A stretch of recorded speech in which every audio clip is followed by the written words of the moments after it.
Howdy, fellow movie watchers, and welcome back for another Wisco Movie Watchers podcast and a crossover with the ONETA Show, as well as both shows are coming together for our 2025 movie tournament. Dylan, what are we covering in this 2025 movie tournament?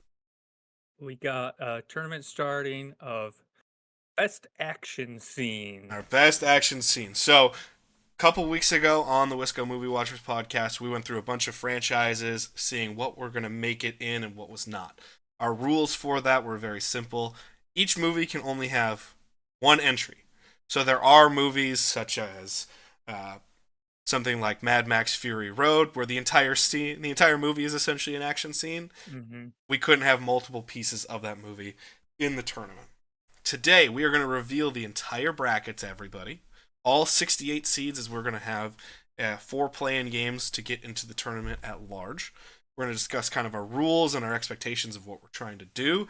And then all 4 play-in games will be done today.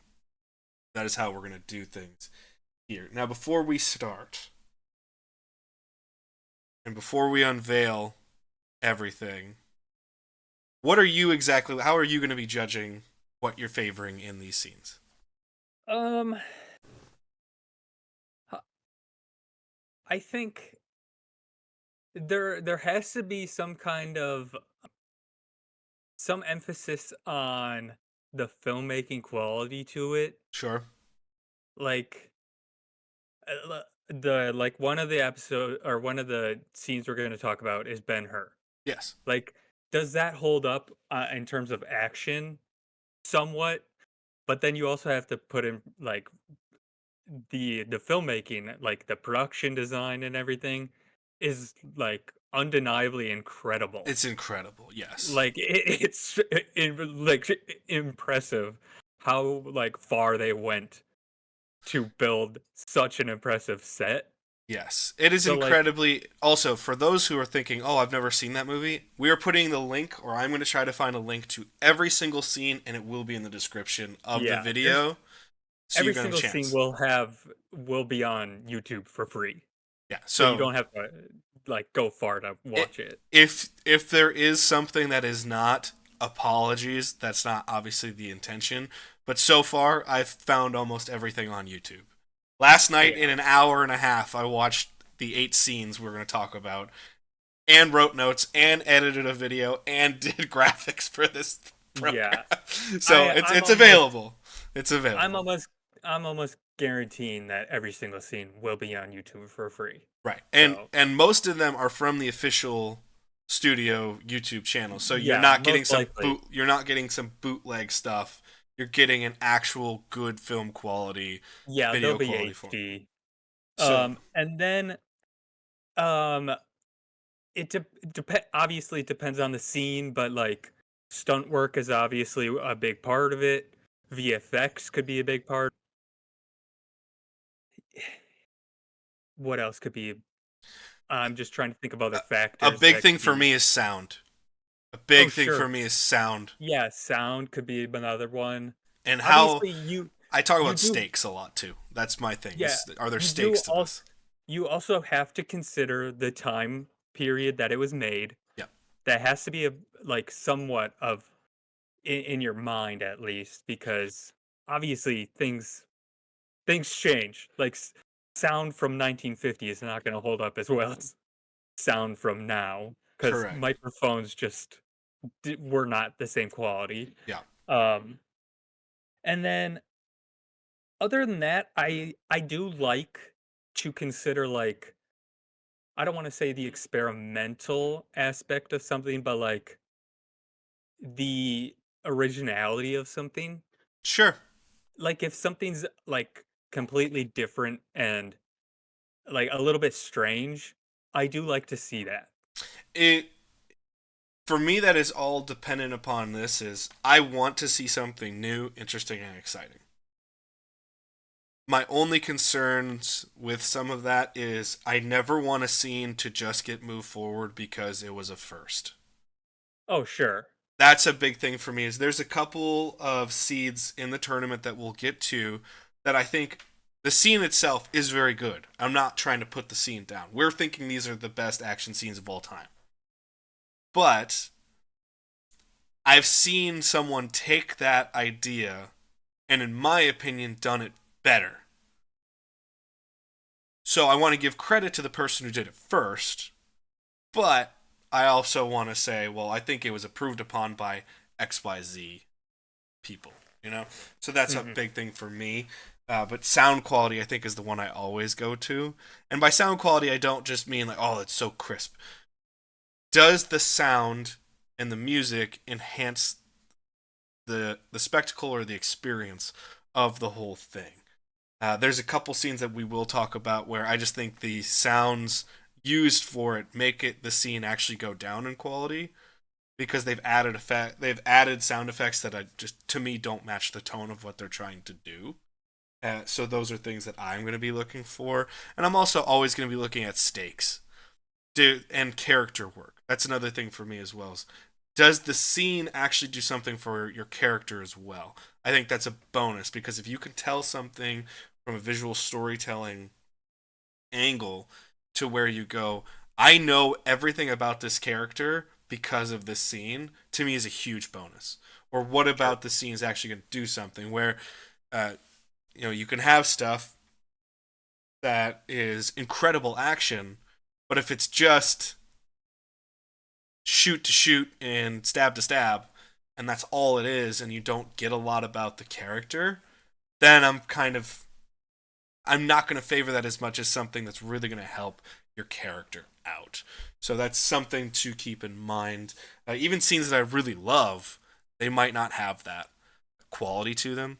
So those are things that I'm going to be looking for in the tournament as we go through everything. But should we set a time limit per matchup? Or should we just kind of Uh, keep it? yeah, no, I think that's probably fair. Okay. Then the question is how much does each matchup really get before we have to make a decision? I think in the first round, I would say like 2 minutes, maybe. Oh wow. Like It- per movie or per scene? Or per matchup? Per, per matchup. Dude, that's short. We're a long-winded motherfucker. Specifically, I am. I know I am. Because you want to kind of describe the scene a little bit too. Uh, I was gonna say on the five to first round, seven, though, 5 to 7 on the first round. Because there's gonna be some that you can just obviously go, cool. I went 2 minutes on, we're good. But then there's gonna be some that are gonna be close matchups that I don't know how many close matchups there's going to be in the first round. I see a couple that are really, really tight in my mind. Why don't we look through it and see? So, all right, we'll make the rule as we go, Yeah. and we are now going to unveil every single matchup in the tournament, and we're going to highlight a couple that we think are interesting. Before we do that, there are some omissions. One franchise we covered because we find it kind of inane to the point where we don't watch it is the Fast and the Furious. Does not have a single entry into this tournament. We covered that 2 weeks ago on the Wisco Movie Watchers podcast. Yes, and I'll say I have not seen a single Fast and Furious movie.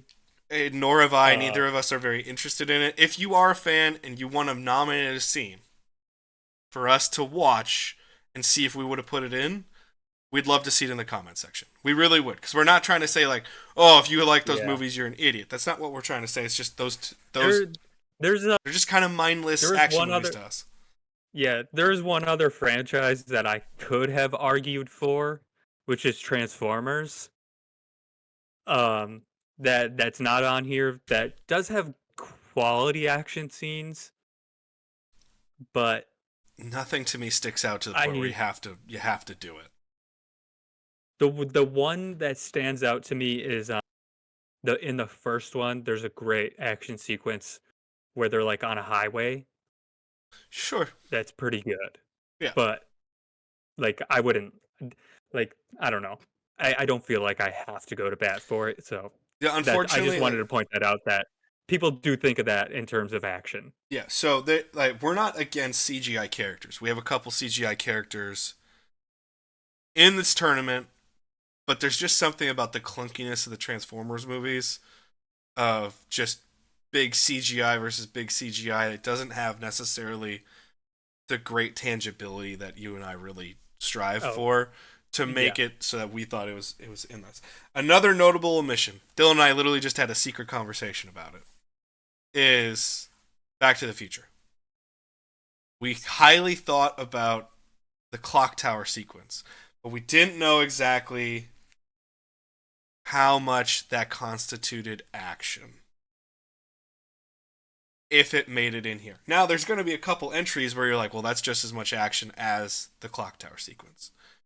There's just something about it where it doesn't scream action to us to the point where it was like, oh, we have to do this. So that is why the clock tower sequence or anything from Back to the Future is not in the episode or is not in the tournament. And there's a couple things I probably could have argued over it, but argued for it instead of. But no Back to the Future in this either. Those are the glaring omissions. But here we go with our tournament.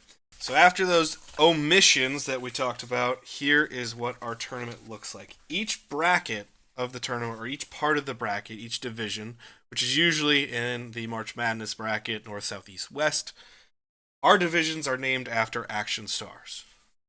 So we have the Yo bracket after Michelle Yeoh, because everybody on this watching the show knows for a fact there's no way I wasn't going to acknowledge Michelle Yeoh.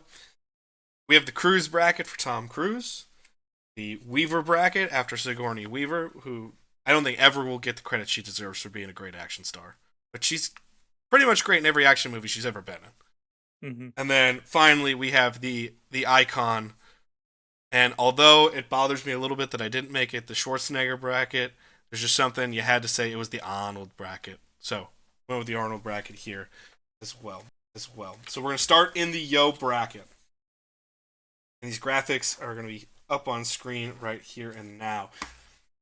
We seeded only the top movie. That's the only one we've seeded. Every other movie has been seeded randomly. Except our play-in games and our number one seed. Our play-in games, Dylan and I voted on all of our total movies to see what we thought was the weakest. Or what didn't necessarily fit. They went into a play-in game against the number one seed. So as you see on the Yo bracket, the number one seed is the docking sequence from Interstellar, and it's going to play the play-in game of the chariot chase from Ben-Hur or the stampede, wildebeest stampede from The Lion King. We have the stairway fight in Atomic Blonde versus the Bride and versus the Crazy 88s in Kill Bill Volume 1. Really interesting.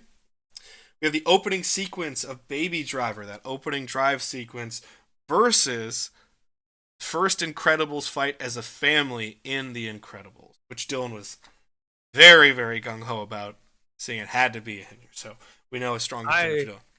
I was the only one to fight for animation here. Well, I didn't know if animation necessarily fit. However, I will say you already kind of turned my opinion after me rewatching The Lion King. Yeah. Again, it's got a juggernaut to play right away to see if it even gets into the 64. Yeah, that's true. I'll admit that. We have the truck chase sequence on the motorcycle versus the motorcycle in Terminator 2: Judgment Day versus we have the scene in Speed in which Keanu Reeves is trying to disarm the bomb while Sandra Bullock is trying to weave through the airport at the same time in Speed.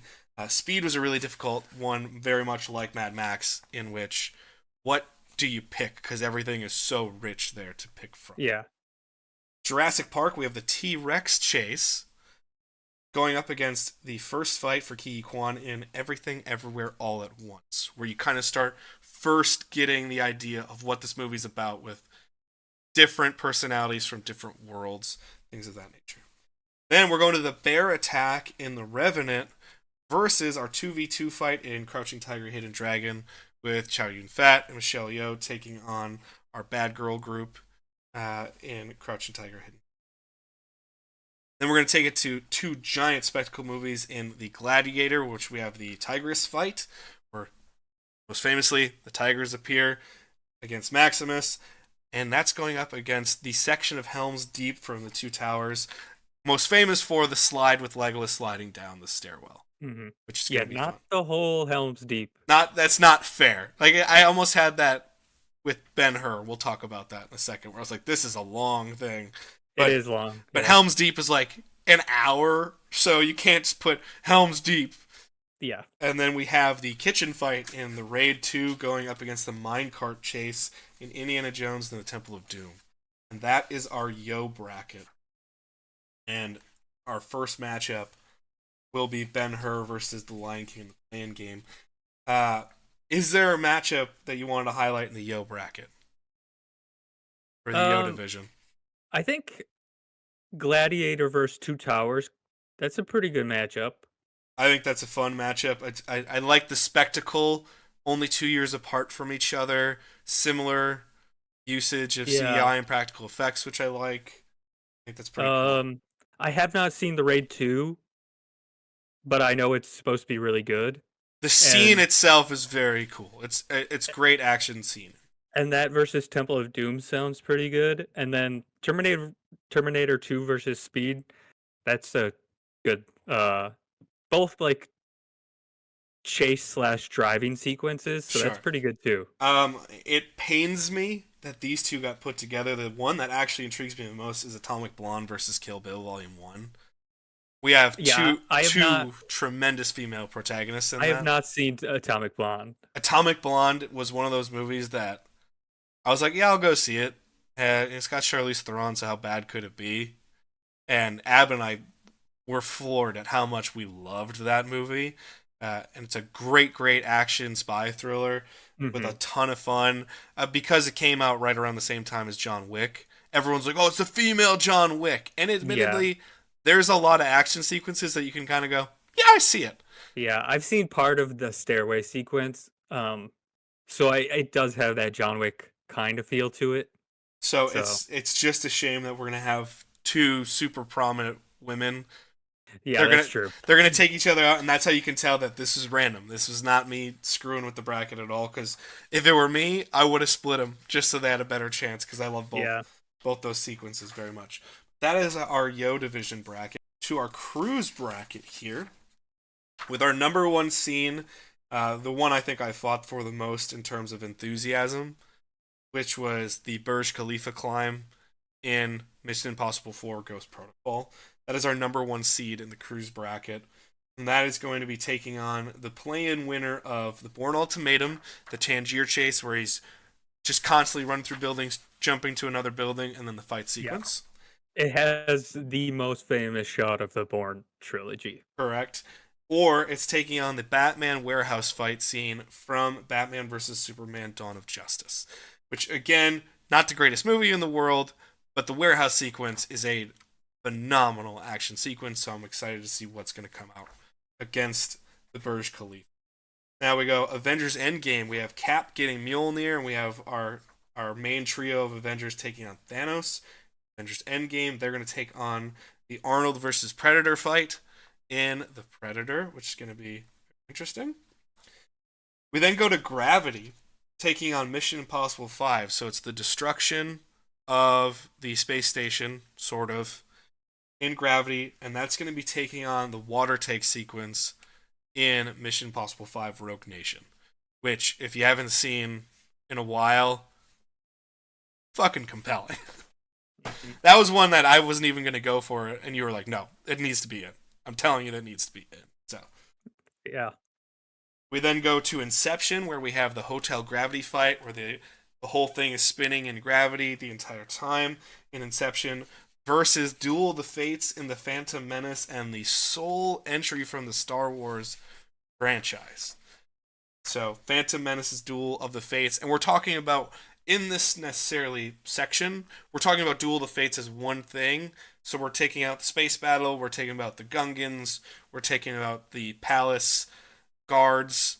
It's just Qui-Gon and Obi-Wan versus Darth Maul. That's what we're considering the Duel of the Fates. Yes. Just for some housekeeping there. We then go the Princess Bride, Inigo versus Wesley in the sword fight, versus the Fellowship of the Rings entry, which is a strong one here, which is the forest fight.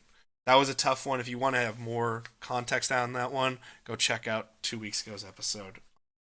Then we go to the Final Destination 2, which Dylan was so graciously given us our horror entry, versus the truck chase and flip through lower whacker in The Dark Knight, which is obviously iconic.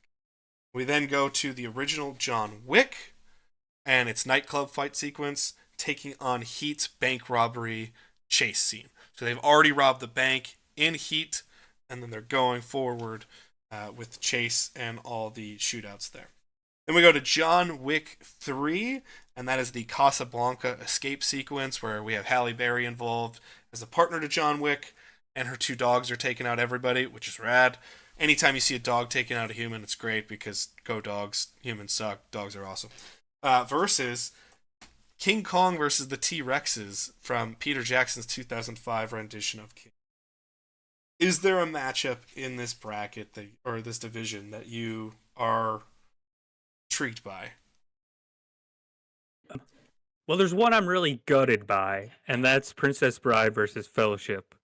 That hurts. That one hurt. Because I'm like, oh, I love both those a lot. And I think both of those would have gotten really far had they been separated. Yes. So, though I looked at that one a lot. I also look at the possibility here of the single matchup that I was going to highlight was Princess Bride and Fellowship of the Ring. The one I'm actually kind of really intrigued by to see if they win, because we don't know yet, is we have a potential John Wick versus John Wick situation in the second round based off of the seeding, which I thought was going to be really fun to see how that franchise has evolved and what sticks and is really good versus what's better about the sequels. So I thought that's really interesting. I still think the Yo bracket so far is probably the one I think is the most exciting thus far. I would agree. But that's where I kind of went through. I was like, a lot of even matchups or things where I'm like, okay, this is a conversation. True. There's a couple in here that I'm like, I think I know who's going to win this one. Yeah. But I am a little gutted, too, by the Final Destination taking on such a strong opponent. Yeah. Because I really love the Final Destination 2 opening. Like, it's like one of the best horror openings. Yeah. So it's taking on a juggernaut, and unfortunately, I feel like this is the scene in Coach Carter where the boys are all like, we got in the tournament. Who do you play? Yeah. St. Francis. And you're like, well, that's our tournament. Cool. Yeah, you're just like, oh, fuck me. Yeah, exactly. Yeah. I know that's how you feel about Final Destination taking on the Dark. All right, we're going to move on to the Weaver bracket. Our number one seed in the Weaver bracket. One of the most difficult movies to discuss in terms of what was going to be the representative of the movie was Raiders of the Lost Ark's truck chase sequence, which is, the more you learn about film, the more impressive the scene becomes. And it's already one of the most impressive scenes you could ever see. That is our number one seed in the Weaver bracket. That's going to take on the play-in winner of the Die Hard roof jump sequence, in which McClane has to wrap himself in the fire hose, and jump off the building, which is incredibly thrilling, versus Hero, starring Jet Li and Donnie Yen, and we're having the Nameless versus Sky fight. That's going to be our play-in fight. We then go to Point Break. What is our Point Break sequence again, Dylan? The jumping out of the plane with no parachute. Yeah, so that is one of the only scenes I have not seen thus far. Because I saw Point Blank was available on streaming, and I'm like, I want to watch the whole movie with it before I just watch the scene. Okay. Yeah. So that's the only one that I have. It's one of the only ones I've never seen in the tournament. Versus Mission Impossible, the original, the iconic sequence of the heist where Tom Cruise, Ethan Hunt is hanging from the ceiling. He's got it balanced perfectly, not even sweat on the floor. It's the iconic scene that started the Mission Impossible franchise. We then go to Indiana Jones and the Last Crusade, the tank chase sequence, as they're getting towards the secret city of Petra, essentially, versus Achilles and Hector fight in Troy. Another one that you were very bullish about. You're like, no, that's got to be it. It's a great sequence. There we go to X2 X-Men United. In this one, we're going to see the Nightcrawler sequence through the White House take on Jack Sparrow chase in Pirates of the Caribbean, The Curse of the Black Pearl, and that is where they're chasing Jack throughout Port Royal at the beginning of the movie. We then go to Avatar, in which we're going to have Zoe Saldana's. See, we even said it correctly this time. Mm-hmm. And I'm assuming by the time this is released, we're talking about Oscar winner Zoe Saldana. Yeah, we'll see. I assume this is what we're getting this year. And if you want to have our predictions, go watch that show. Versus one of the most influential scenes in Asian cinema to come over to American cinema, and that is the hallway fight sequence in Old Boy, taking on the Avatar sequence of Neytiri, Zoe Saldana's character, taking on Stephen Lang's big robot kind of exoskeleton soldier. Yep. And she's protecting Jake Sully. So that's going to be an interesting one. Then we go to a more recent favorite, Godzilla -1. And this is the city destruction scene in which Godzilla just wrecks shop and uses its nuclear fire breath for the first time, taking on Sigourney Weaver's alien fight, the end of Aliens, in which she's in the big lifter suit taking on the mother alien, which is going to be very interesting. Then the latest entry, the one that snuck in, because we agreed there was one scene that was too weak in comparison. We have the Batman, the Batmobile chase where the Penguin is being chased by the Batman in 2022's The Batman, taking on the parkour chase in Casino Royale. That's going to be an interesting one. And then we have Neo versus all the Agent Smiths in The Matrix, taking on the shootout in Django Unchained. Now, which shootout are we talking about in Django Unchained? I assume we're talking about Candyland and all that kind of stuff. Yeah, the final one. Final one. So that is going to be an interesting bracket nonetheless. Which one are you thinking is most intriguing on the Weaver bracket? Let's see. I can tell you what I'm gutted by, and it's the Batman and Casino Royale. Those were two I wanted separated. I was like, damn it! That one that's probably the best matchup, yeah. Other than that, I'm okay with all of them, actually. What I like about these is this, I think, is one of the most varied brackets where you're not getting like chase versus chase. You're getting something stark differences, and I think that's going to lead to some interesting matchups. Where, again, there's some other stuff in the Yo bracket where you're like, oh, that's really similar. That's really interesting, so to speak. So Weaver bracket's going to be fun, but I think the Batman taking on Casino Royale that's just playing with my heart, and that's hurtful. Mm-hmm. And our final piece of the bracket of the entire tournament, it's the Arnold bracket. Our number one seed was the Omaha Beach sequence in Saving Private Ryan, which is, if you haven't seen that, holy shit. It's incredible. I think most people have. It's the visceral nature of Omaha Beach come to life. And that is going to play the play-in winner of John Wick 4, which is the Sacré-Cœur stairway fight sequence in which he has to make it to the top of the hill in time, versus Jackie Chan's Police Story mall fight. So I think that's a really interesting one because we have something clearly influenced by Asian cinema versus one of the icons of Asian action cinema as our play-in. We then go to the test sequence in Top Gun Maverick, taking on the church fight in The Kingsman. Or Kingsman. I should just say Kingsman the Secret Service, because I believe The Kingsman is a movie by itself. So I have to. Yes, it is. Yeah, so I fixed it in the graphic that you guys are seeing, but my notes that I have basics, I did not fix that one yet. So apologies on that one. We then go to the biggest comedic entry in this, which was the Anchorman News Team fight from Anchorman, The Legend of Ron Burgundy, taking on the Manson Massacre scene at the end of Once Upon a Time in Hollywood, or the break-in of the Manson family. Once Upon a Time. That's a really interesting matchup to me, because it's just so weird. Mm-hmm. We then go to Mission Impossible 6, which is Fallout, and that's the helicopter scene in which they all have to get into the helicopter, all that kind of stuff, versus the car chase in Bullet. Another one that I am excited to watch because that's one of the few I haven't seen. Then we go to The Fugitive, which is, the way you describe this is hilarious to me, which I haven't seen.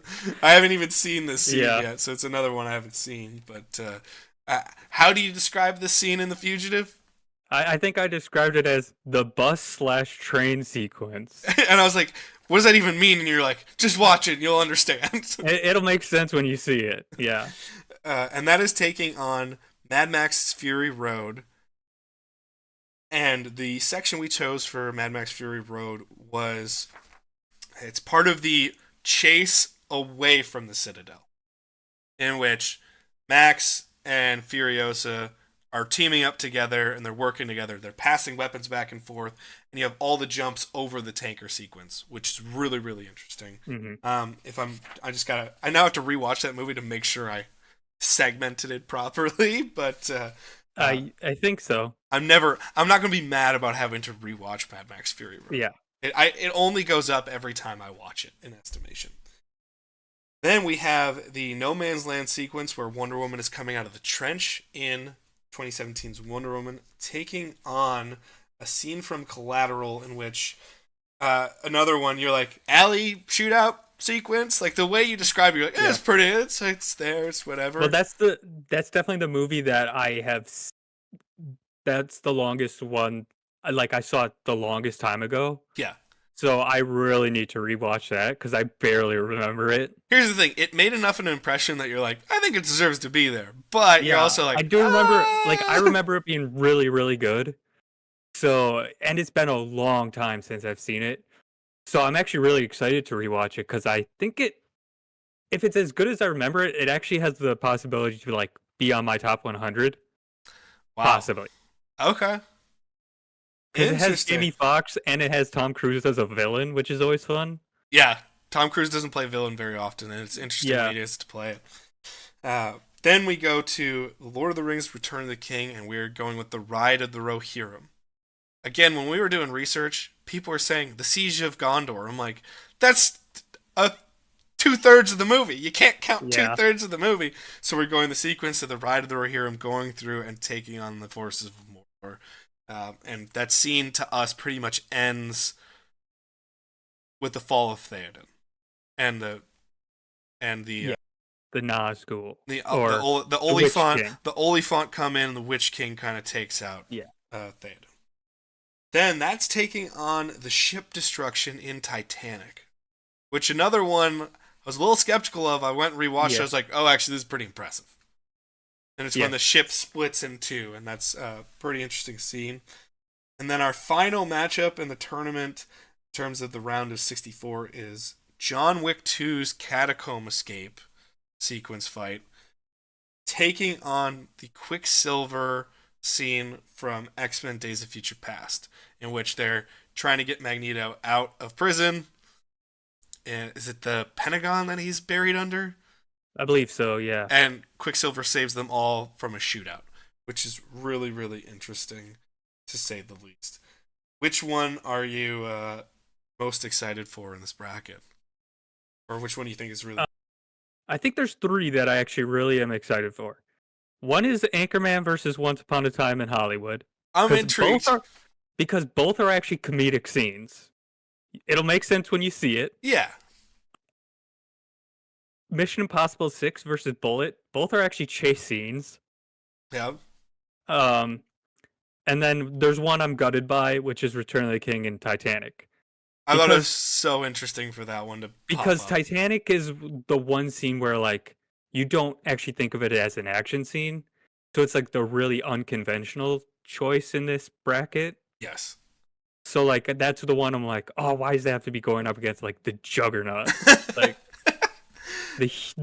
one of the biggest action scenes of all time. Well, the other thing is, I started that one immediately because it's the two Oscar juggernauts of a time period.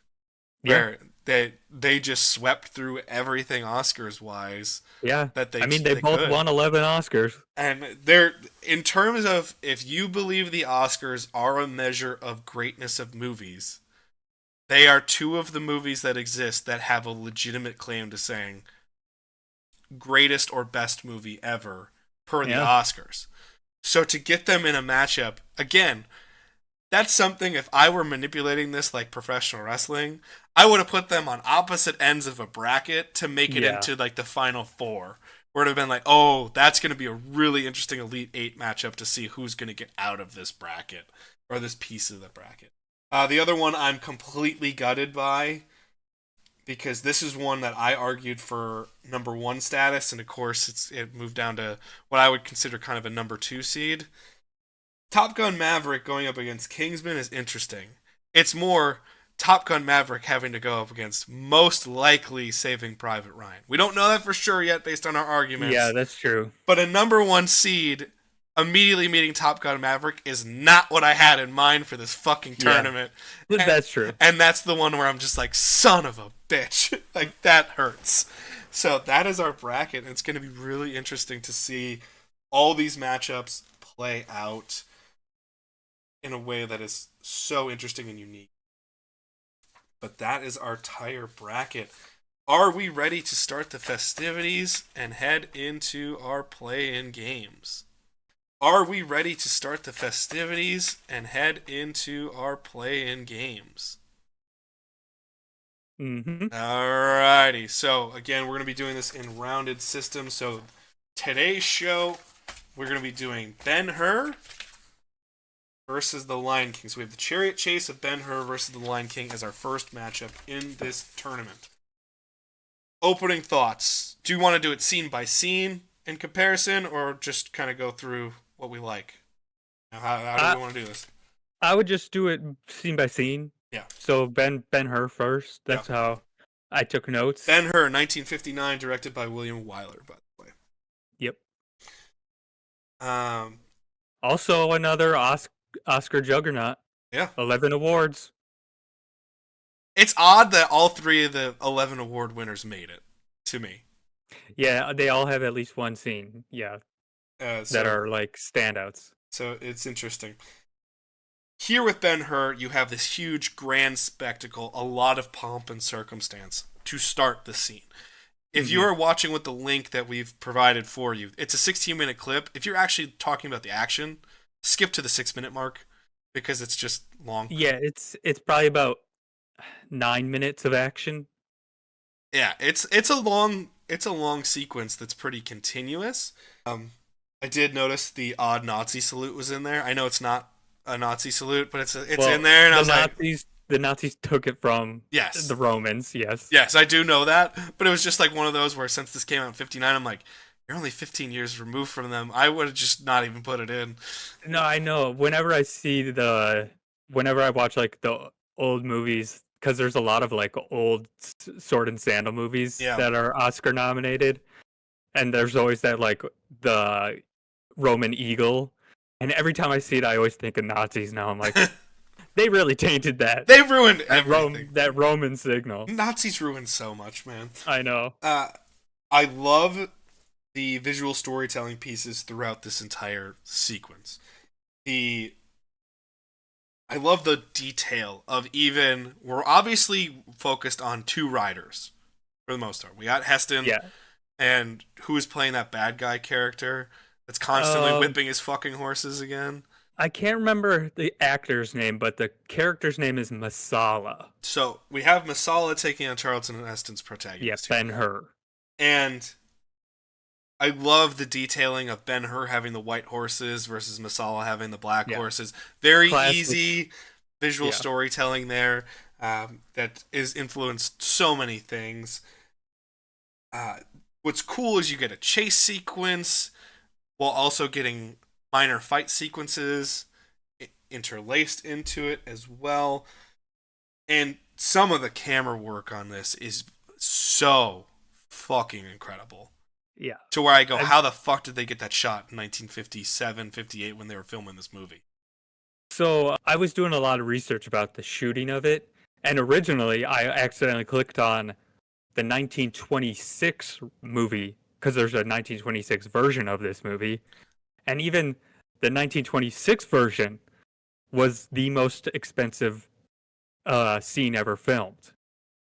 So like they had the 1926 version, they had 42 cameras separately filming their scene. Jesus Christ. They had at the time 42 professional cinematographers.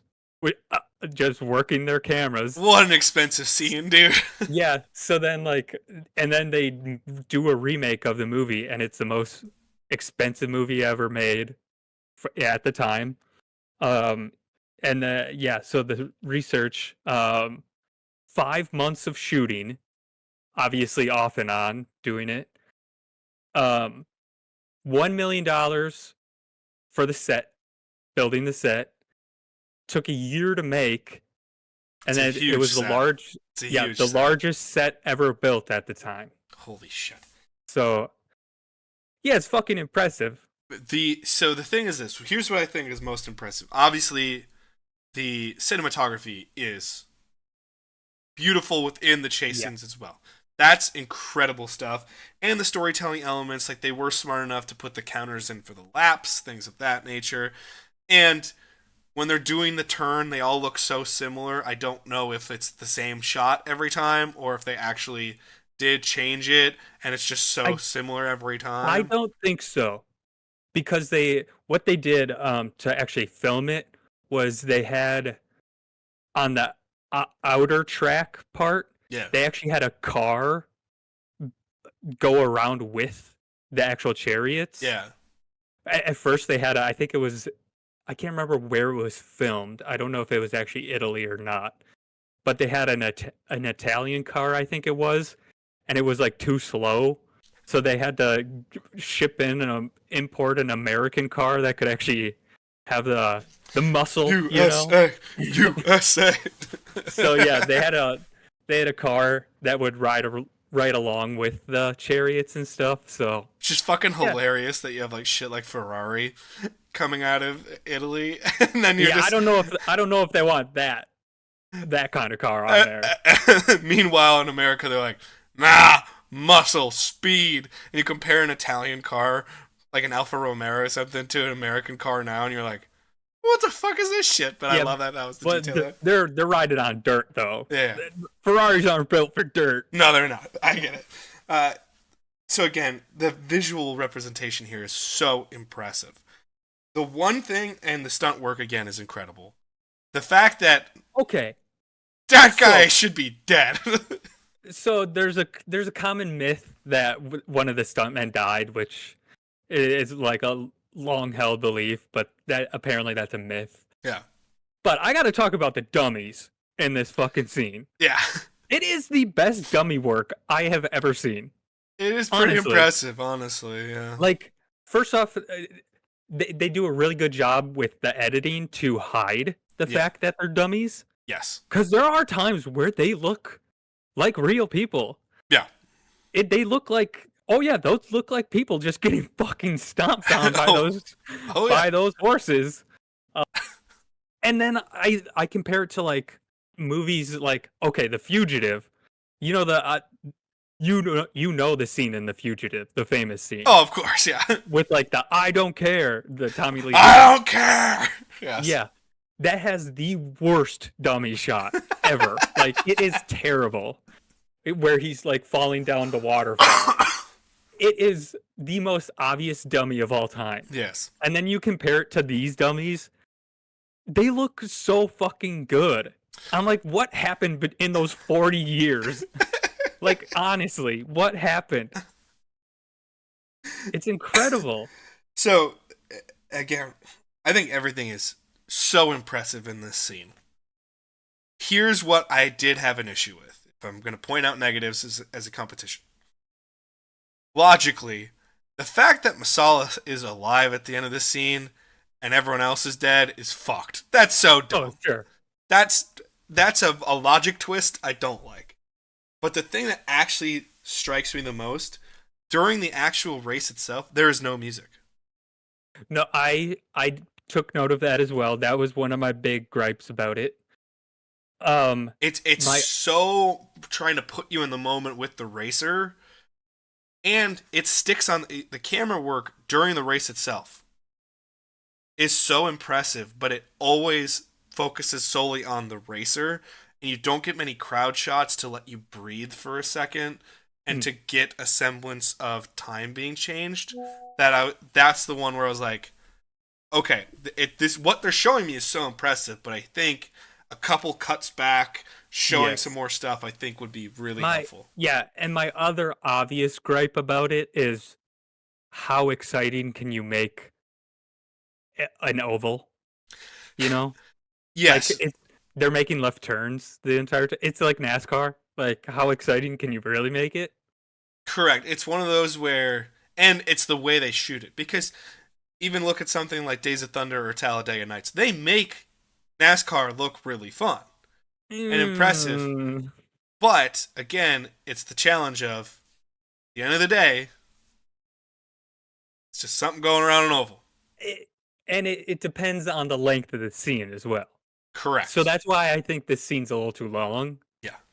Because had it been like 7 minutes, maybe, Even I think that'd six. be I think six would be perfect. perfect. Yeah. I mean, I actually liked it more this time around because I only watched this scene, not the whole movie, obviously. Yeah. I was not about to watch another 3 hour. I think it's like 3 hours and 10 minutes, if I remember right. It's been a while. I've seen this movie 4 or 5 times, I think, Yeah.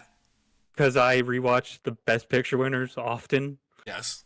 Yes, you because do. I'm a fucking freak. Well, it's because you're a resident Oscar expert. Someone needs to do it. Yeah, yeah. Um, Someone's got to bring up John Wick scenes for this tournament, and someone's got to be the Oscar yeah. expert. And we know which one's going to be which. Actually, Ben-Hur also has a really great action sequence where there's like a ramming of two ships, Yeah. and that is also a really great action sequence that never gets mentioned for some reason. Because the chariot chase is just as good as Yeah. it is. Um, but yeah, this it actually was more enjoyable this time around.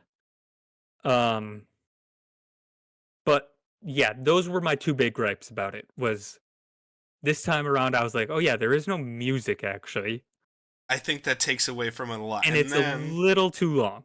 so then we go and pair it. By the way, we're completely blasting the time that we said, when I don't really care because Oh it's good. This is yeah, good, enjoyable stuff. So maybe we won't have a time limit unless it gets really bad yeah. or some stuff. We're now going to 1994's The Lion King. It's the wildebeest stampede chase, and to give credit, Lion King directed by Rob Minkoff and Roger Allers. Here, what I found so impressive, obviously the use of CGI for hand-drawn animation. This was a perfect blend. To me, this is no different than Beauty and the Beast, or the other great movies of the early Renaissance, in which they used the tools that they had seamlessly to create something of a visual spectacle that you would never see like that, which I really, really Mhm. appreciated. When they're showing all those wildebeests coming through, that's impossible to hand animate unless you're just going to spend years drawing. And the fact that they used it perfectly with hand drawn animation, glorious. Loved all of that. Yeah, that's in the early '90s where those movies did take like 3 or 4 years to make. I mean, that sequence So alone, if you just hand drew that sequence by itself, that is legitimately a year plus of time of just that 3 to 4 minute clip. yeah, And that's not doable, obviously, in a movie making world. It's just not how things work. What I loved is you immediately understand the danger. There is anticipation to what's going to happen, and you know something bad's going to happen. Because again, I just watched the scene. I didn't go back and watch The Lion King. I haven't seen The mhm. Lion King in 20-ish plus years. I haven't watched it since I So was a child. you should rewatch it. It's And great. oh, well, I was very impressed by this scene, so I might. But I love Did you watch this. it? Did it end at the action, or when did the scene end? The scene ends with Simba screaming. By the way, we should say there's going to be spoilers on these, but like, Oh, okay.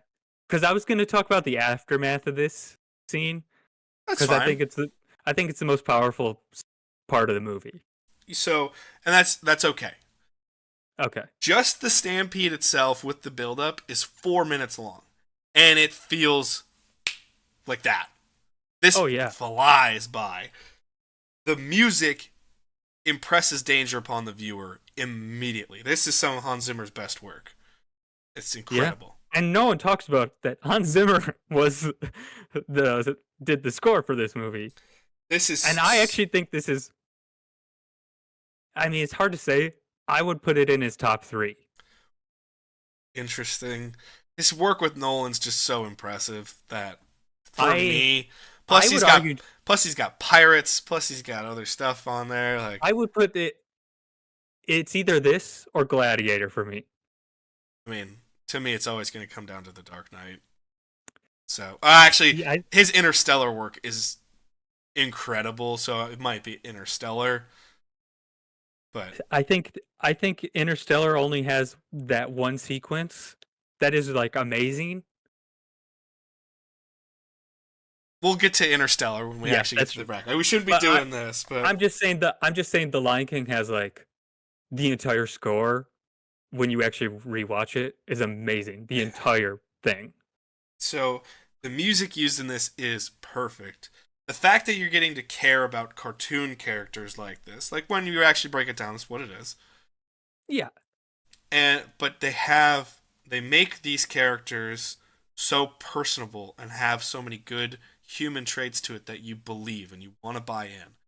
And you really understand this from a familial, I want to care for this person angle, that the stakes are raised. That is the one thing I will say that I think it's far superior in, besides musical work, because obviously the Chariot doesn't have any musical work, Hmm. is if you even just watch this scene and you don't know the rest of the movie, you just know this scene, you still understand the relationships there between multiple Oh, characters, yeah. and you care more, and the stakes are there more than the Chariot race in Ben-Hur. That's where I think it clearly has an above Well, in terms of the scene itself. I'm not saying necessarily the oh, movie, but sure. I think I, I think that's because it's for kids, sure, honestly. So sure. they do need to make it a little bit more obvious. Yes, but at the Like same when you time, look at Scar, like he is obviously the the villain. villain. It's no different than when you're watching Phantom Menace the first time you see Darth Maul and you're like, Yeah. has there ever been something so obviously drawn to be the villain? Yes. Yes, they're like how everything's light and bright, and then Scar is like dark orange and black Yeah. hair, has a scar, and you're like, wonder who's the villain I here, mean, guys. I will say like in terms of like a specific shot, the shot where he like digs his claws in Yeah, and then he says long live the king, like and it goes all dark around him and his eyes just glow. I mean, that's beautiful animation. I love that kind of I stuff. mean that's beautiful filmmaking, and that's just not even beautiful animation because that's taking great filmmaking principles and applying them to animation. That's when animation is its best. In a lot of modern animation, they've gone away from great filmmaking techniques, which is why they don't not as many of the animated features, because we're getting so many of them now, feel like we're being inundated with schlock. It's not because it's Well, I inherently think bad. They're getting away from traditional principles that make it great. I think they go to what I would say is they go too realistic with it. Like they don't Sometimes, yeah, because like that's not realistic to just all of a sudden go completely dark around everything. yeah, Like it's not realistic to have that lighting all of a sudden. yeah. Sometimes just play with it, have some fun with it. Yeah, it's just cool. Like it's just fun to do that. So yeah, my two big standouts of this scene were the score and the sound design. Because the sound of the wildebeest coming in through that valley sounds I amazing. love that animation of the rocks fluttering. Oh, That's yep, yep. incredible, incredible work. Because just and the whole time you're like, oh shit just got real, and I love that. Yeah, and then I mean, you got James Earl Jones, Jeremy Irons. Jeremy Irons is a great choice to play just like a slime ball. Oh, of course, got JTT in there. And then yeah, yeah, young. Is this before he did anything? No, I don't know what he. this is mid Home Improvement. Oh, Home Improvement. That's right. I This forgot he is was on that. this is right after or right before his WrestleMania appearance. I want to say. God. No, he was like a special like ring announcer, bell keeper, or something like that. It's not like he actually Oh, wrestled. okay. But this I is when thought he they I would thought he just went bring in the in. ring. No. Like he was in the ring to essentially, I think, ring announce or be the guest timekeeper or something. But it was just Oh, like okay. anytime they could get a celebrity, because this is also the down period of WWE. So it was just like any celebrity that wanted to be involved, they're like, "Come Okay. on in, we'll take you." I thought he was gonna like do the 619 or something. No, that was not. Is that what it's called? 619? Yeah, Rey Mysterio's finishing move. Okay. Yeah, Oh, of that's what I course. thought. I That was a total guess though. Oh, please, you know plenty of I wrestling because of me. No, I only like half remember some of them. Yeah, Like 619, People's Elbow. yeah. Oh, what's Kurt Angle's The Olympic Slam and the ankle lock. ankle lock? That's the one I was trying to remember. Yeah, the ankle lock's great. Yeah. But nonetheless, we have. To me, this competition feels like an ankle lock because you have two. The only thing similar about these two is giant movement in direction, spectacle. That's it. Everything else about these two scenes is incredibly Yes. different. That's where Yeah. the challenge of this tournament comes in. Is what do you value? Yeah. And then the only thing I'll say about The Lion King is the aftermath of the stampede is like crushing, like soul crushing. when It he is has awful. when he has to go to Mufasa's dead body. Yeah, it's like, oh, it hurts so much. It, it's like the most painful part of the movie, but it's such, yeah. What you if you rewatch it, you'll Well, see. the thing is, this the second you said the aftermath, I was like, yeah, I do know that scene. The pain in all of the actors' voices here, or even Scar. It's the pain of like realizing uh, a goal when he has the claws in him. He's like, "Long live the king." There's still that resonance in his voice to be like, "Oh, this is impactful." So I'm not saying like the character's in pain; he's getting what he wants, but there's still that resonance to his voice and in the performance in it where you're like, "Ah, this is hugely impactful." And then to get Simba having to go to Mufasa's body, Mm. brutal.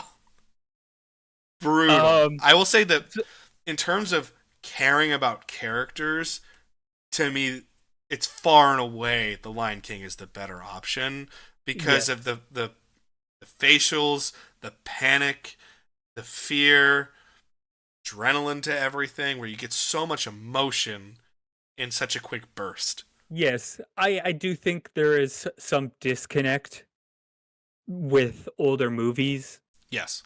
because this is actually something that I really found watching these older movies where I watch the Oscar Best Picture nominees is like there'll be an actor that's like in tons of movies, like Burt Lancaster.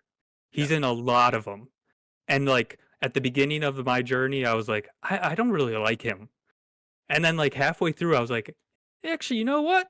I actually really like him. And then the more and more I watch him, the more I like him. So all of a sudden I'm connecting with him more in the movies that I see him in Okay. later on. I'm like, oh, I like these movies more now. And then I think of those earlier ones. I'm like, oh, maybe I actually would like those more now. Huh. Okay. So like, when you get to see a face more, you connect with it more. Yeah. So I think that's part of it. Whereas like with animation, you can connect with an animated face pretty easily, Yeah. having seen it once. So I think that is part of it. Um, my biggest problem with the Lion King scene is obviously just like the tangibility of it. You know, Yeah. like with Ben Hur, there's obviously tangibility of like you see someone get trampled and you're like, oh yeah, that would fucking suck. Yes. Very much so. That's fucking brutal. Yeah. Uh, Is there a way you're leaning? Because I have a way I'm leaning. which way are you leaning? I'm probably in the My polar opposite. I'm leaning Ben Hur. I'm leaning Lion King. I think it's because to me, action is most impressive with stakes. And watching just scene for scene, and I know I've seen The Lion King, but it's not as though I've seen The Lion King very recently. Hmm.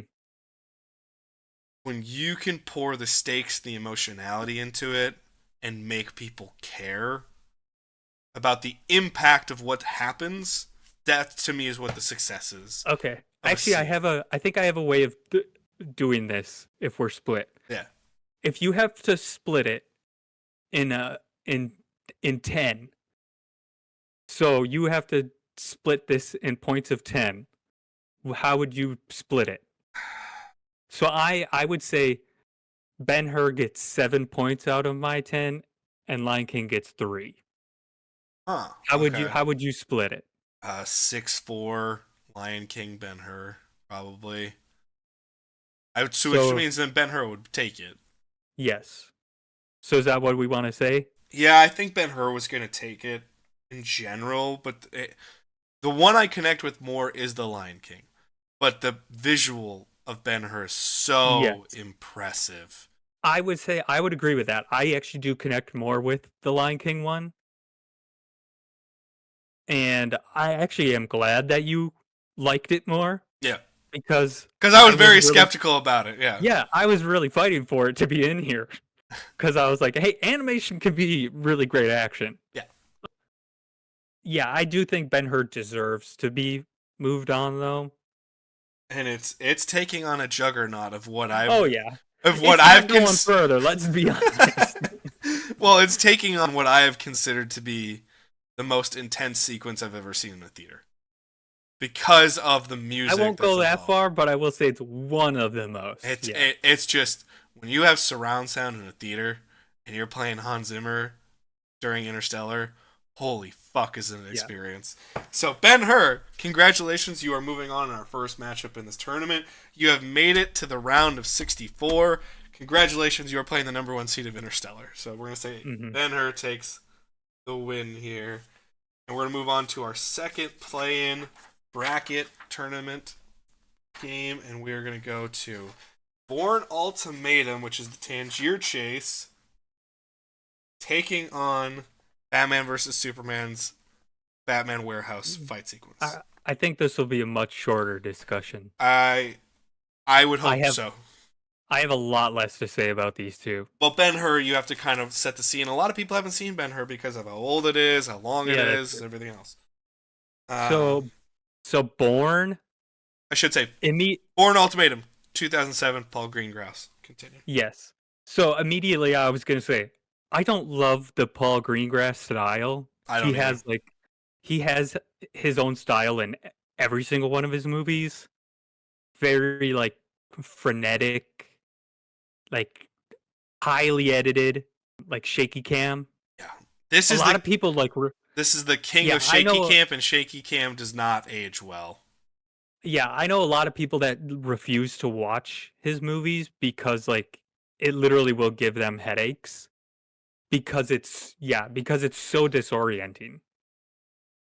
It was hard even watching this 3-minute 10-second clip of it because it's one of the reasons I know a lot of people really appreciate the Bourne franchise, and I can't watch it because of how disorienting it is. I think I could manage it now that I have years of migraine medication stored in my brain.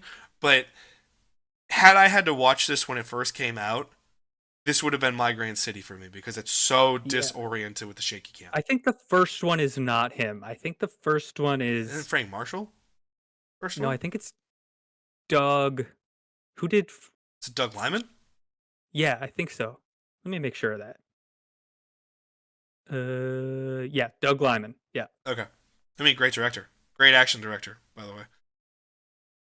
Yeah, and then Paul Greengrass takes over on the second and third. So... I mean, here's the thing. Here's what I will say for it. The frenetic pace and the energy is all there. You can't take that away from the Bourne Ultimatum scene.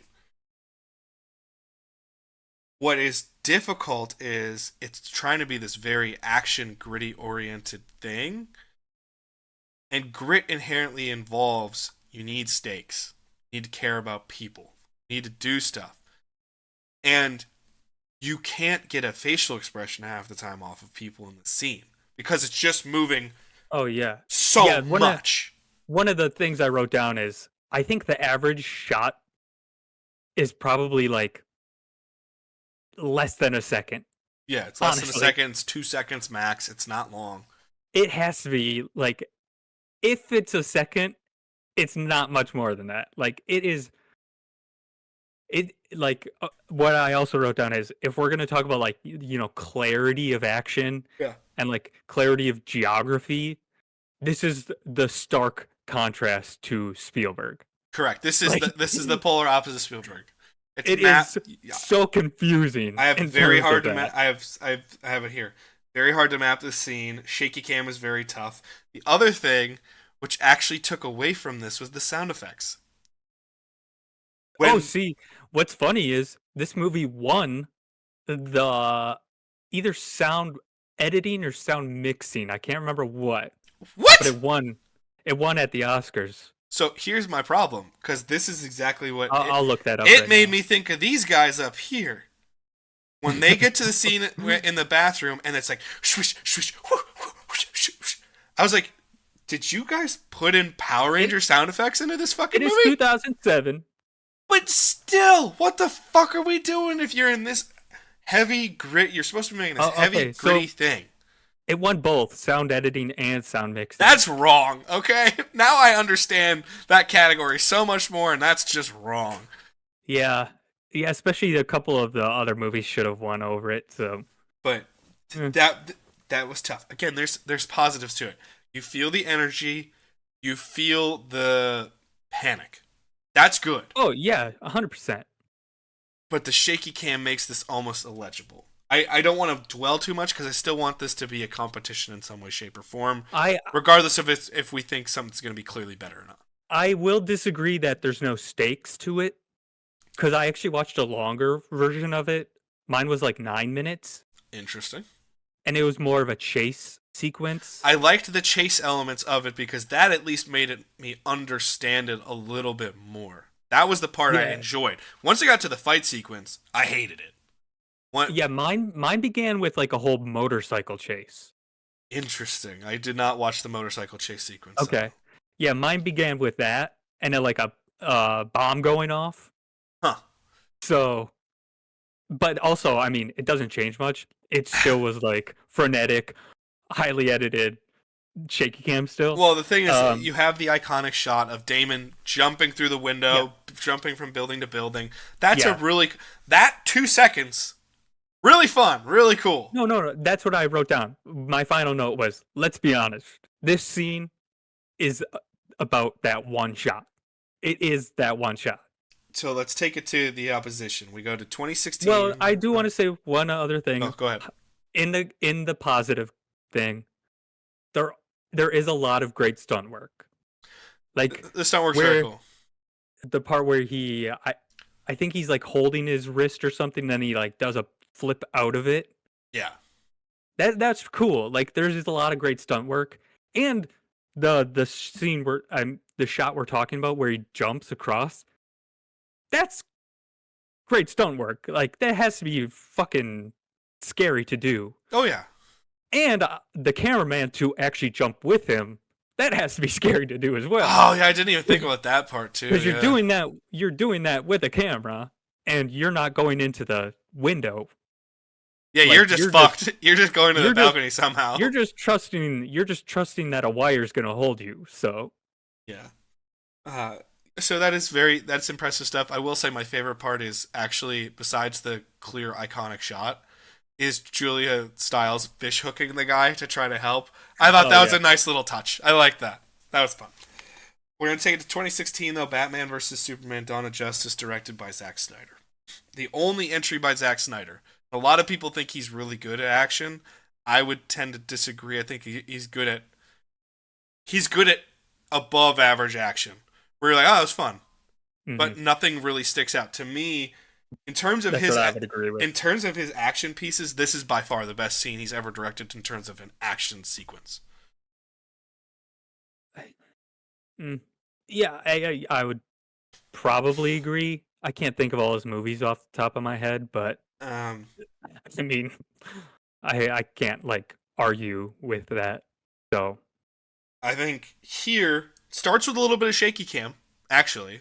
Not nearly as bad as Bourne, but there is a little shaky cam. But honestly, A, it wasn't as disoriented, and B, it fit the scene a little bit because there's the cacophony of everybody having to deal with the chaos Batman's creating.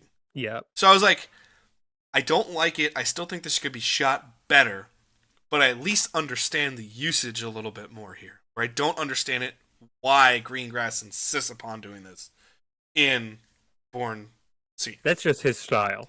He has that style in Captain Phillips, like in every single one of his movies. So yeah. So I really like that you can clearly understand the geography that you're in here, and you're playing throughout it. It's not as if it just stays stationary in the room. You're constantly cutting in this scene. I think the fight choreography is truly incredible in this scene. Most of it. And I think there's a lot of fun moments to hit that what makes action fun. When he's got the guy tied up with the grapnel gun and he kicks the guy into another guy, you're like, that's cool. That's awesome. Like, that's Batman. Yeah. When he has when he takes the grapnel gun and ducks and shoots the crate over his head into someone, you're like, that's fucking cool. That's also a detriment, which I will talk about, but in terms of just action sequencing, that's fucking cool. The other thing is, I like the rock bottom. The rock bottom where he's got the... That's awesome. That was another wrestling move that you know. That's also really fun. But that one I actually did have to look up. So that was very impressive. I like the way it's shot. I loved how you feel danger the entire time, but you have moments of panic from people where you go, oh fuck. Like, I love, and even in the cuts to let you breathe, there still is danger. Like, I loved when the guy gets kicked into the other guy and he drops the grenade. Mm-hmm. And then there's that 3 seconds where he's like, oh shit, I gotta grab the grenade. He crawls to it, and then it cuts back to Batman beating the shit out of someone, and you see, oh, well, that guy died because he exploded by his own grenade. But, okay. Yeah. That stuff is really fun. I really like when Batman's caught in between 3 to 4 people. That's what I think is really cool. Yeah, one of the positives I wrote down was I like when he's actually getting his ass beat for a little bit, and he gets stabbed. Like, that's cool. Yeah, I like that there's still something there to where this Batman is clearly the best fighter Batman we've ever seen on screen. It's not close. If you said all the on-screen Batmans have to try to kill each other, who wins? It's obvious. Batfleck is going to kill everybody. Yeah, that's true. Like, he's going to kick the shit out of every one of them because he does not give a fuck. He is here to concuss, break bones, stab, and kill. He does not give a fuck. Yeah, that's true. And he also kind of seems to like killing people. Yeah, which I'm going to get to that. But I love the hand-to-hand combat. I love when he's taking on all 4 of them and he's kind of just constantly moving in an X pattern. Love that. I think that's really, really fun. And I do love that iconic shot, which comes straight out of The Dark Knight Returns, where he breaks through the wall to grab the guy with the gun. That's an incredible scene where you're like, this guy's awesome. Like, nothing will stop. This is a force of nature. And I love that. And I love the tense moments of even the dialogue of like, believe me, I'll kill her. And he's like, I believe you. And shoots the flamethrower. I think that's all really good action. Then I bring in my character work. There are 5 obvious Batman kills in this scene. Mm-hmm. That I remember having to... I watched this with you before it even came out in theaters. I watched this twice before it was released to the general public. We got 2 advanced screenings of it. And I remember both of those having to try to worm my way into... No, Batman doesn't kill. Batman doesn't kill. And there's a couple shots in the movie where he kills someone. You're like, well, maybe.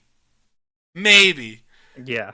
There's 5 obvious... Well, he just killed that person. Yes. I mean, the grenade, uh, taking the knife out of his own shoulder and stabbing the guy with it, and then See punching him that against the wall. I was like, that one's pretty close. that one I thought he stabbed his shoulder.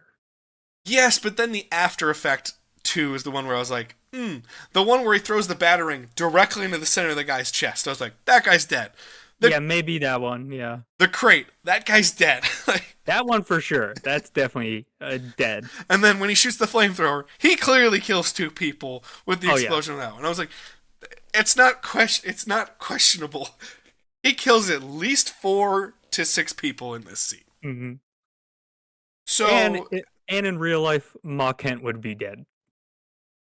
yeah, Ain't no way that he'd be able to shoot that and be able to get to her. whoa, this is Batman. No, Batman can do anything. He's not Superman fast. He's a human. He's faster than most humans, but he ain't Superman fast. You're correct. Yes. So, in terms of violating the character of Batman that we know, this is bad. In terms of just an action sequence, this is awesome. Hmm. Yeah, I'd agree. It's a good action sequence. I do have two really big problems with it. What do you got? One is I say it all the time. I hate the joke at the end. Yeah, I don't like that. Absolutely hate it. Yeah, I don't like that. I don't know why we always have to have stupid jokes where we take the piss out of everything. And not everyone has to be James Gunn. Yep. Like, why are we trying to be Deadpool in every single fucking movie? Yes. Also, that's another I thought of I'm glad we didn't pick the portals scene in Endgame, Yeah. because I would have had that problem with that as well. Yeah. Because I thought about it where what's Doctor Strange's friend? Wong, where he comes out and he's Like and he then wanted says, like, more. Yeah. yeah, you wanted more. I hate that. It's like, why leave that? Why put that in there? Like, it's such a powerful moment. Just let it be powerful. Why? Yeah. Why you don't fucking need shit like that? I just leave it out. I don't know. It bugs the shit out of me. To get Benedict Wong a speaking part in the movie, I guess. What he? His one line in the entire movie. Yeah. Yeah, he needs his SEG card still. He needs his insurance, his health insurance. We're not Yeah, anti so Benedict Wong having his insurance. We're anti sincerity being ruined at the moment. Yes. Yeah, I know. I just hate that. And then the other thing is, which is something that I'm actually like genuinely questioning for us. Are we going to completely ignore everything around the scene? Like are we going to ignore this scene in the context of the movie? Yes. I mean, because I think you have to if you're gonna say it's best action scene. But because, yeah, in terms of this is one of the weakest movies, if not the weakest movie. No. in the I'm saying tournament. like, so we're not considering Batman as a character. This Batman as a character.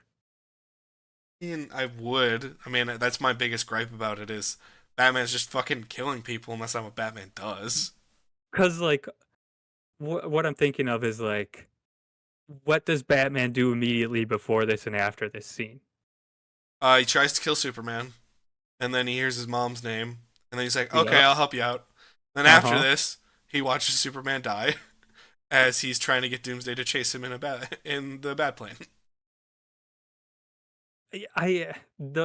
Those were, like, my two biggest gripes. So I don't think those can be put into this contest because we're talking about the scene itself.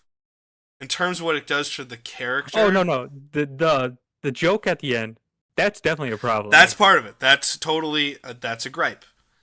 The scenes prior and after I don't think should count because that again we're talking about the scene itself. We're not talking about it. In terms of what Zack Snyder's trying to do with this character, this is perfect for this character. What it's trying to do for the overall character of the myth of Batman, this is highly problematic. So I'm stuck in this pickle of, do I penalize it because it's ruining the greatest American icon of all time? Or am I going to just say, in this movie, this is what he wants, and he does accomplish it. And he doesn't just straight up kill everybody, so technically that's an improvement for Zack Snyder. So that's where I go. To me, I don't think this is a competition. I think the Batman warehouse scene is far better than... I would agree it deserves to go on. Yeah, so... I would say, honestly, I think these were my two weakest of the batch we watched. Of the batch we watched, I think this is the worst matchup. Yeah. I think, to me, we just had to talk about it. This is one of those where we should have just went, shaky cam sucks. Move on. But yeah, sure. I mean, we can do that. So we're going to go Batman vs. Superman Dawn of Justice is going to be playing the number 1 seed of the Mission Impossible 4 Ghost Protocol, Burj Khalifa Climb. Yeah. Wonder how that conversation's going to go. Yeah. All right, we're going to move on to the Weaver bracket. We have Die Hard with the roof jump taking on Hero, which is the Nameless versus Sky fight. Okay.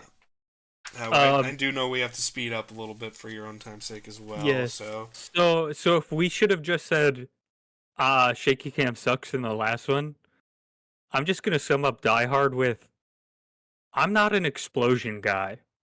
So the Die Hard scene really doesn't do anything for me. What? I really don't get much out of it. Okay, so let's talk about this. It's 1988, John McTiernan, who is known as... Die Hard is the archetypal action movie of a generation. Yeah. And it's a great Christmas movie, by the way, for anyone who wants to... I love Die Hard. Die Hard's great. I just don't get much out of that part of it. So the funny part is I had the exact opposite reaction where I watched it, because we talked about this on our episode 2 weeks ago. What part of Die Hard makes it? No one's disputing Die Hard is a phenomenal, one of the best action movies of all time. Mm-hmm. No one's disputing that. What we were disputing is what scene actually makes it on the merit of just the scene. And the roof jump, we're like, okay, I think it's the roof jump. I watched it and I went, holy fuck, this is incredible. Like, this is such good, quick storytelling. Because I loved it from the sense of, you understand the danger. By the scene, it's a little like, why is he just randomly shooting above a bunch of hostages' heads? You're like, what are we doing that for? Yeah. But it's because he's trying to get them back inside so they don't blow up. But I loved the storytelling aspects of it. He has threats from the terrorists of blowing up. His own safety is at jeopardy constantly because of his own detriments of having to walk over glass and other shit like that. He has the danger of having to jump off a fucking roof. He has the danger of almost getting shot by cops. That I think Robert Davi's trying to snipe his ass. Yeah, he's trying to take him out hard. Robert Davi took quite the departure from the Goonies in this scene. So he's got like 4 threats, plus he's got the after effects of once he's pulled through, makes it back into the building, and then the wheel to the hose almost pulls him back out. That's the part I like. The end of the scene is the part I like. I think it's incredible. In terms of like the big spectacle part of the scene, which is like what most people would think about in this scene. Yeah. That's the part I don't really get much out of. See, what I like about it is the multiple different angles where you see the close-ups to Bruce Willis's character, John McClane. But I love how it's getting shot from above with the chopper, and I love the shots from below. So you get all these different visual angles to show you how dangerous this situation is. That I really find impressive. But I understand if the explosion doesn't work for you, it doesn't work for you. But I love the character work in it, where you just know this is a relentless, hero. He's like, I will not rest until I do this. And it's really interesting to see his feet wrapped up while he's having to jump through glass again, and you're like, God damn, guy can't catch a fucking break. But again, this is only 2 minutes and 40 seconds. It is fast. It's quick. It is very fast. But yeah, the big explosion is super 80s. Just like, why is there a big explosion? Because there's a big explosion. Yeah. It has to be in every 80s movie. Correct. And then Hero is like the complete opposite. 2002, directed by Zhang Yimou.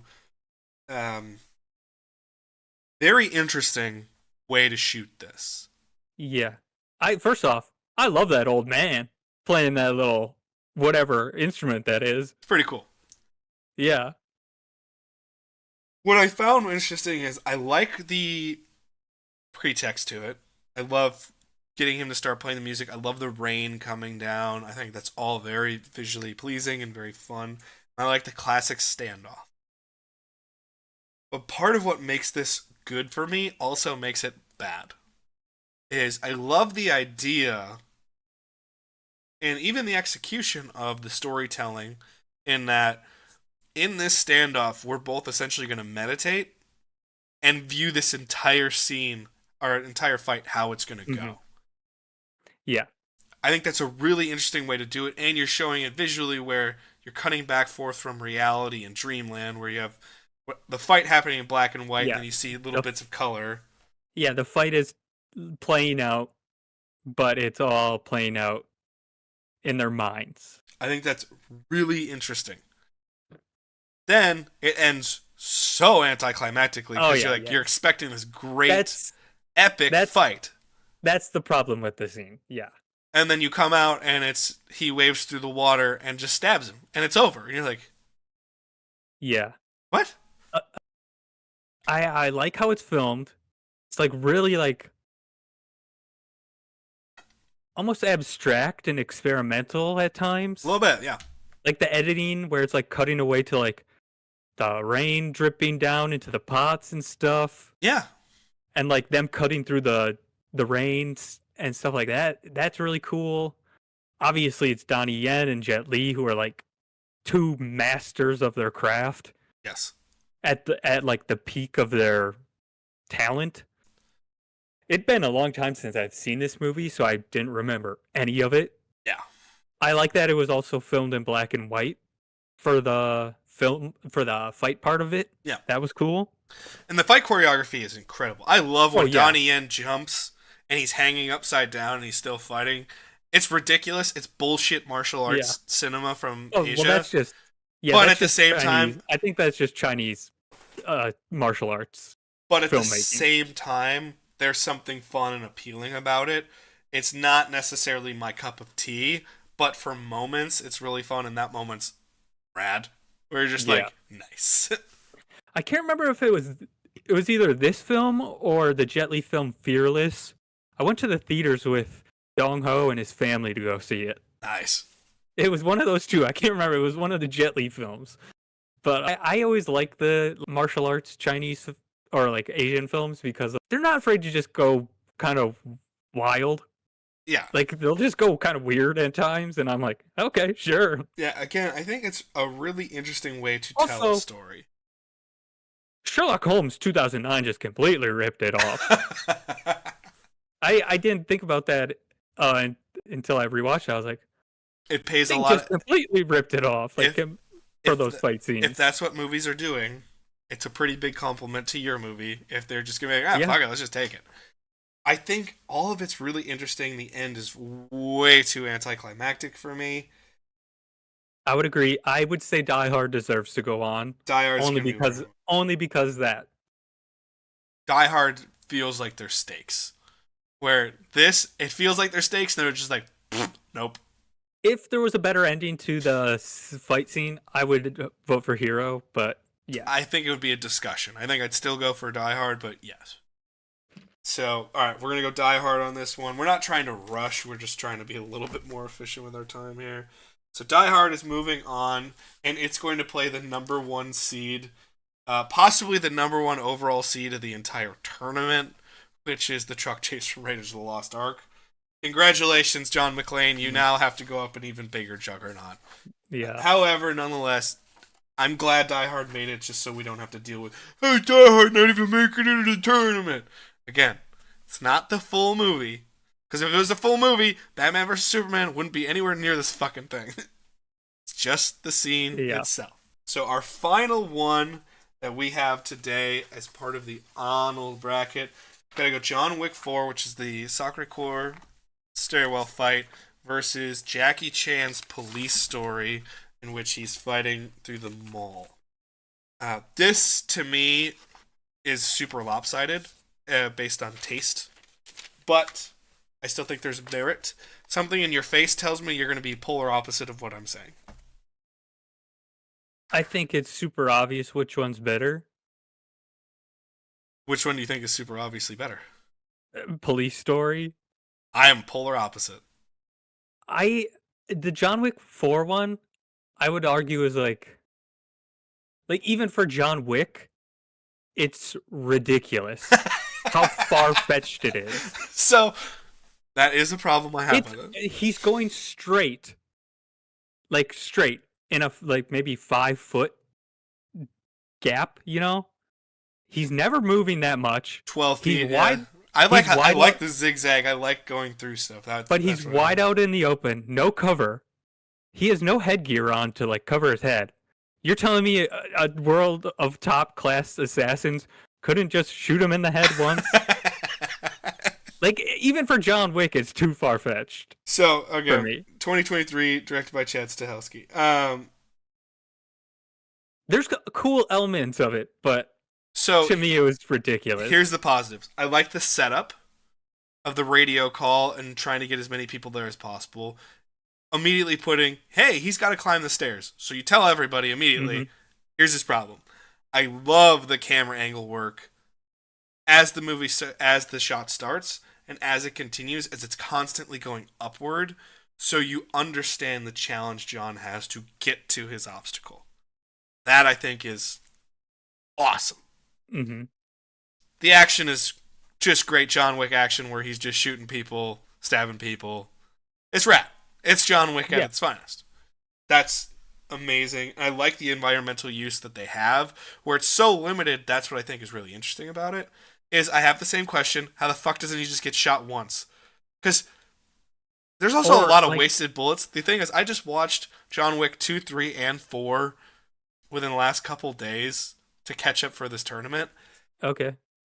And the only thing that drove me insane in all of them was, why do you have to double or triple tap when you clearly just killed somebody? Just don't waste the bullets. Yeah. Yeah. There's a couple times even in this where I'm like, you don't have that many bullets. Yeah. Why are you triple tapping the guy? Just fucking move. Just get him once and go, John. So that did get me a little bit. I loved how often he would zigzag underneath the railings or go to the trees. I thought that was fun. Sure. That was all great. The moment it falls apart for me, where it becomes almost jump the shark for John Wick, is when he gets all the way to the top, and then he gets his ass tossed, and he rolls the entire way down. I was just all the way to the bottom. I just went... That was ridiculous. To me, that's the moment that I went, I think I have to put this in the play-in section. It can't just be in the tournament. Yeah. If we're going to talk about like Ben-Hur being too long, this is way too long. It just is. Again, I like the music in it, but yes, it's too long, and it's because you have to do the thing twice. Yeah. I love the idea of it, but the execution of it is not necessarily what I'd like. It's really fun when Donnie Yen comes and joins them. Oh, yeah. It's great. But, like, it should be half as long. Oh, you mean when Donnie Yen is Daredevil? Yeah, pretty much. Yeah, that's true. He's Daredevil with a gun? Yeah.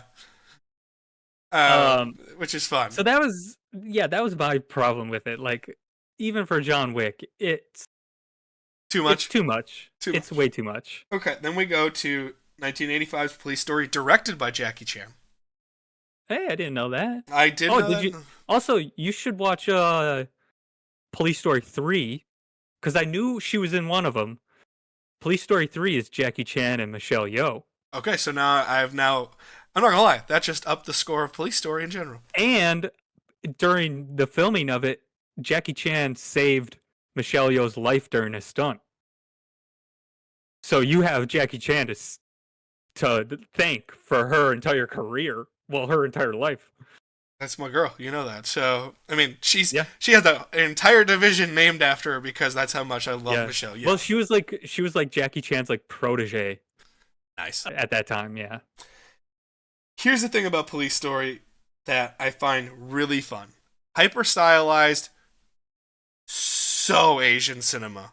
This is so over the top Asian cinema. Yes. If you like Okay. it, if you like Asian cinema, this is a perfect scene. Yeah. If it's not your cup of tea, this is fucking ridiculous. Oh yeah. I wrote I wrote down some of the stuff it has. It's got pratfalls. You got multiple story drops. You got one-on-one fights, group fights, weapon fights. You got all like the best classic Jackie Chan object work. Like he is the king of object work in his fights. Yes. And then you got motorcycles as weapons. Like it's great. It was awesome. It has everything. So I enjoyed it the second time I watched it. When we were making the seeds or making what could make it in. I watched it and I went, this is fucking absurd. And I'm not crazy about it. The second time I watched it, I went, now I know what it is. Let's just watch it again. It's only 7 minutes or whatever. It was fun. It's just such bullshit. Like, oh yeah, no, it's ridiculous. I'll agree with that. The thing that takes me out the most is the sound. The sound is horrible. I don't think you can blame that on the movie though, because I do think it's low budget. Yes, it's more so the. Yeah, it's the same thing over and over. You and have over to consider it's a foreign movie. Yes. And it's probably a lower budget foreign movie. Yes.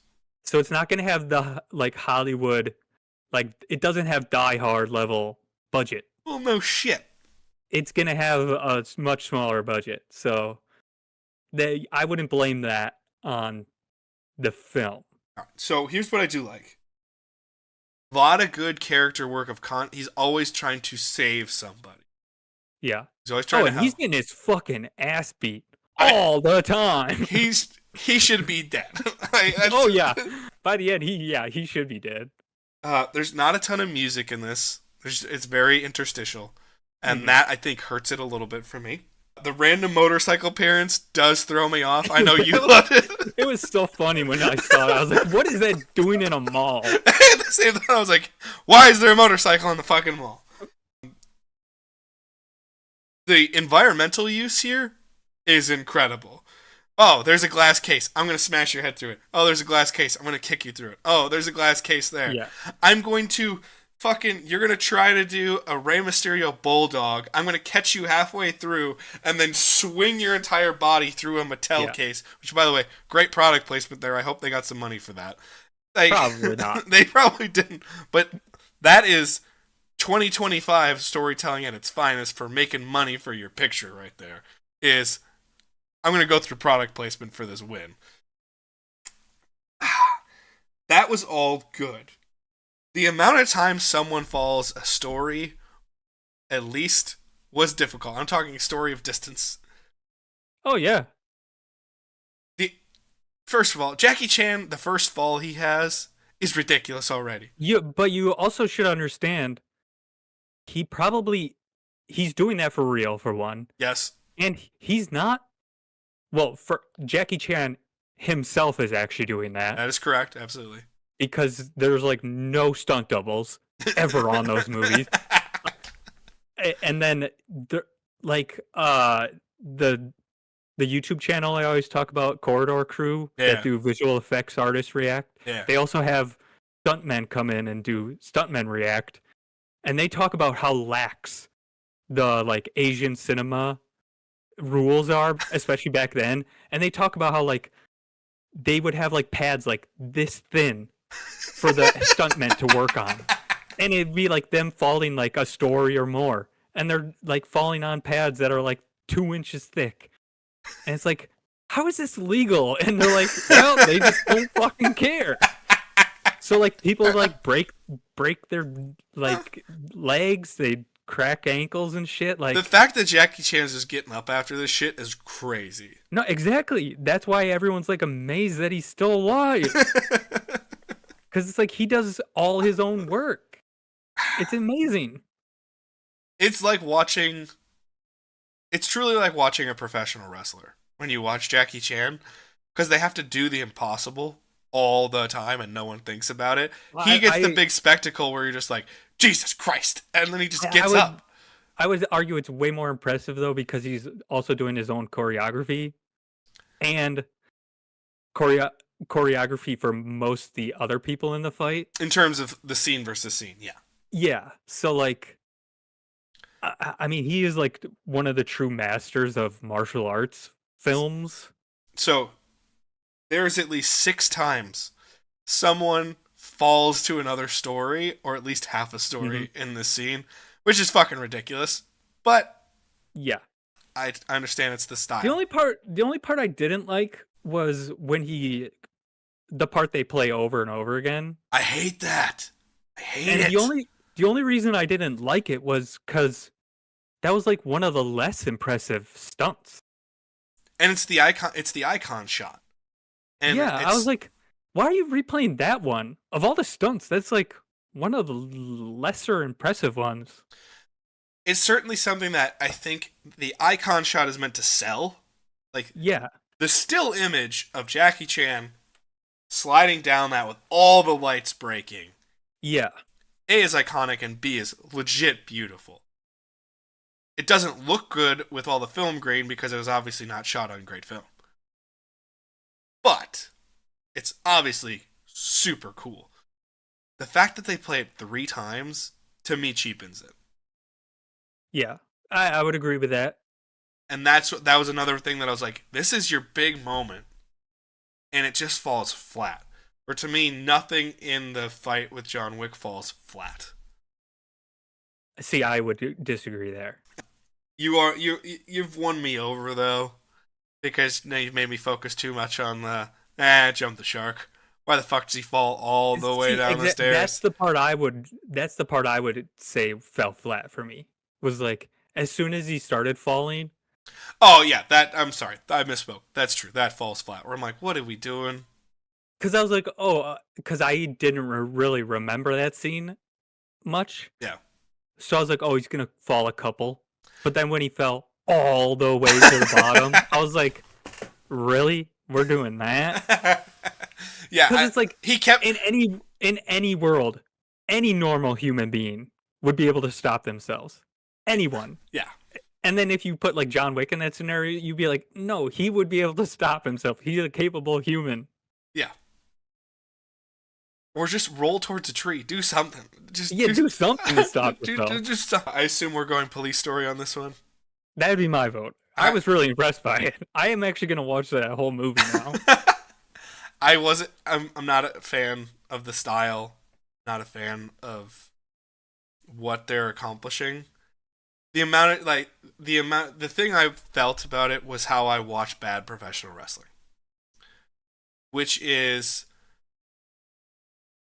it's part of the reason that John Wick I have a great respect for, but I don't watch that often. And I think is really fun once. And then you gotta go away for a while. Is a mundane shot in John Wick is most movies' finales. Sure. When I'm watching Police Story, the amount of glass that is broken, I'm like, it doesn't matter. It doesn't mean anything on the 3rd time, the 4th time, the 5th time. Sure. It's cool. Yeah. But it has no impact on me because I'm like, well, you just did that 6 times. You know? It's very much, I look at it pro wrestling. You hit somebody with a chair once, and they look like they're dead. You're like, oh, fuck, that sucks. Yeah. You hit them with it 6 times, and they get back up and do it again. You're like, well, clearly it ain't working, so figure something else out. Yeah. And that's to me the Police Story in a nutshell. I'm like, even John Wick, because people at least die, I'm like, all right, fine. You look at it more like one-on-one, just repetitive in different one-on-one scenarios versus Police Story is just like, you can't, like, we punched, we kicked, we went through glass. We punched, we kicked, we went through glass. We punched, we kicked, it was just like, need something a little different here. But I've come around, I'll go Police Story. Yeah. So I was looking it up. So it's Police Story 3 Super Cop. And it is online, the clip. It's the Malaysian chase. Okay.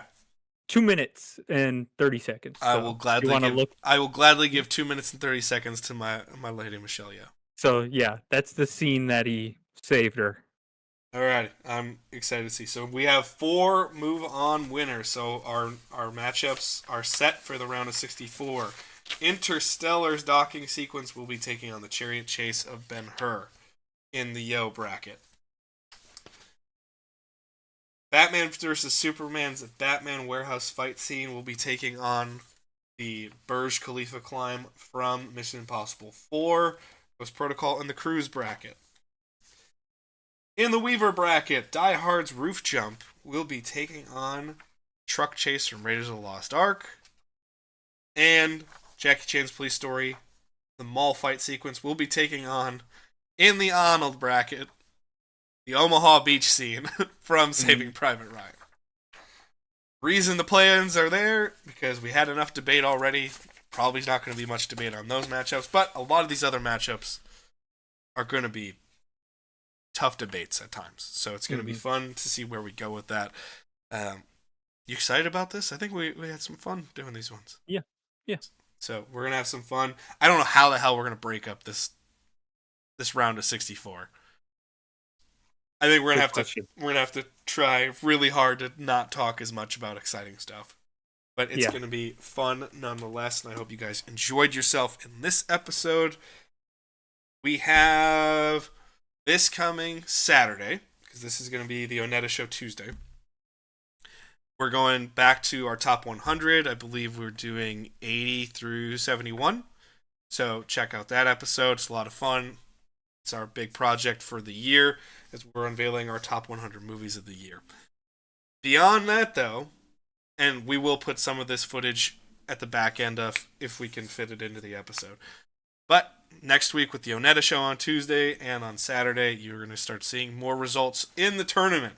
Leave your thoughts in the comment section. Let us know how you feel, who should have won and why. We'd love to see it. But we're going to have a lot of fun doing this. So looking forward to these matchups. Any final words before we get into this tournament fully? I feel like a couple are going to get shafted, but that's okay. Yeah. There's going to be a couple that we're going to be like, damn it. Yeah. This is where if we were actually seeding this fully, the only reason we didn't seed this thing fully is that it kind of reveals how you think about it. Exactly. Right away. Becomes a mess then. Yeah. And so you do too much pre-work in it, and you can't actually have a competition. So that's why we have a competition, because obviously if you put Police Story versus, a number 1 seed immediately, you're like, well, that's not going to win. Exactly. Oh, Ben-Hur, it's beautiful. Yeah, but it ain't going to win, so move on. Gotta have some fun with it and enjoy it. So that is why we're doing what we're doing. But enjoy your day. Go watch a great movie. Make it an action movie if you can. Peace, love, and hugs to you all. Goodbye!